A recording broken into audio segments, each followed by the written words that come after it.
Boni Yayi dans le département du Zou. C'est par une visite de courtoisie au roi de la cité historique d'Abomey que l'ancien président du Bénin, Dr Boni Yayi, a entamé sa descente effectuée ce samedi 22 juin 2024 dans la 23e et la 24e circonscription électorale. Après son passage au palais royal, le président Yayi et sa délégation sont allés à la rencontre des militants du Parti Les Démocrates où les attendaient responsables des structures de base et têtes de pont. Ensemble, les visiteurs et les responsables locaux du Parti de la Flamme ont fait le point du chemin parcouru.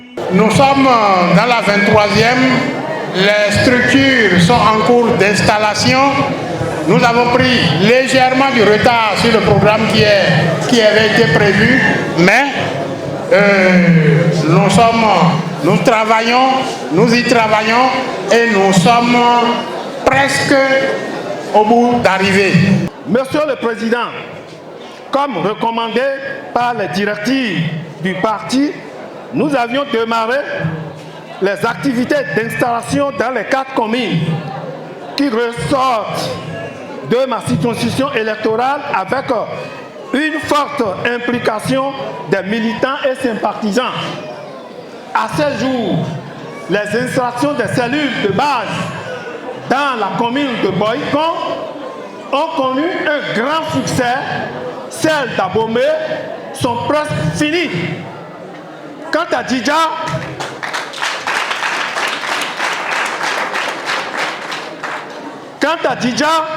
et à Grand-Izou, c'est en cours. Saisissant l'occasion, le premier vice-président Éric Hondété et le vice-président René Bagoudou ont rappelé à leurs camarades de lutte les directives à suivre lors des installations des structures de base et de l'élargissement du parti sur le territoire national. Pour sa part, le président du Parti Les Démocrates, Boni Yayi, a, comme à son habitude, véhiculé un message de paix. Pour lui, le vœu le plus cher du peuple béninois, c'est de traverser les élections générales de 2026 dans la paix. Les filles et fils du Bénin doivent s'entendre sur la manière dont ils vont aller à ces élections, a-t-il martelé. Boni Yayi est reparti d'Abomey avec un cadeau des militants démocrates.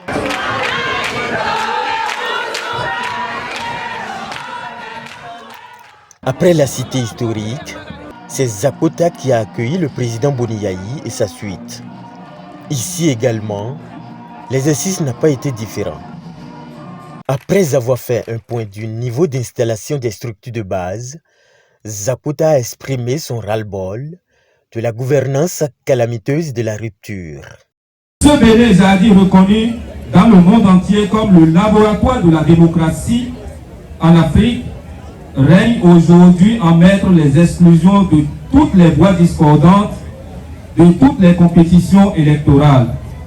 Le Bénin Zadi où la prospérité était partagée est aujourd'hui le pays où la richesse nationale est maîtrisée au profit du clan au pouvoir depuis 2016.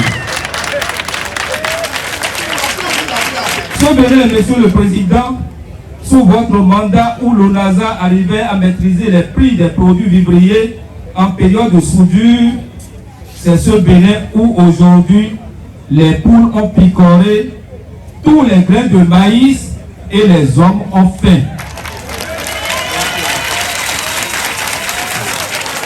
La situation du Bénin est préoccupante à tous les égards et va de mal en pire.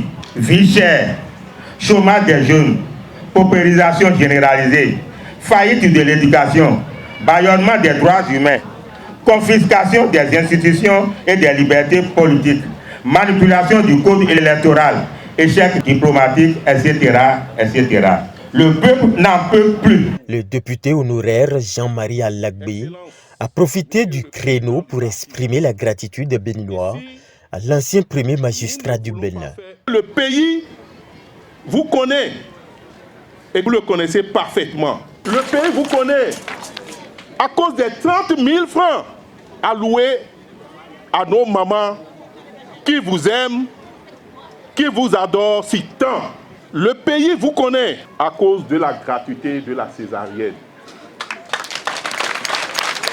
Monsieur le Président, le pays vous connaît à cause des soins gratuits aux dialysés. Parce que vous avez accepté le reversement d'un grand nombre d'enseignants en 2008. La liste de vos bonnes actions est longue, très longue, et j'en passe. En ce qui concerne l'enracinement du Parti Les Démocrates, le premier vice-président insiste. Je voudrais insister sur la nécessité pour nous, sur le devoir que nous avons de nous ouvrir le plus que possible, de nous ouvrir à tous ceux qui viennent vers nous. Il ne sera pas question de renvoyer certains de nos camarades parce qu'ils étaient avec nous hier et ils ont fait fausse route et ils reviennent. Quand ils reviennent, nous les prenons, nous les intégrons, nous les mettons au travail pour que les rangs s'élargissent. C'est à ce prix que nous allons gagner les élections. S'adressant aux populations de Zakotaï par leur biais au peuple béninois, le président Boni-Yayi a invité les uns et les autres à propager l'amour autour d'eux. Je suis là pour que le peuple béninois soit uni et non divisé, a-t-il introduit. L'ex-chef d'État donc exhorté à une gestion consensuelle à tous les niveaux, des foyers au plus haut niveau de l'État. Plus de haine dans le pays, plus de violence dans le pays. Il faut miser sur l'inclusivité, a-t-il poursuivi, avant de promettre à l'assistance et au peuple béninois que le diable ne va jamais réussir à arracher le Bénin des mains de Dieu.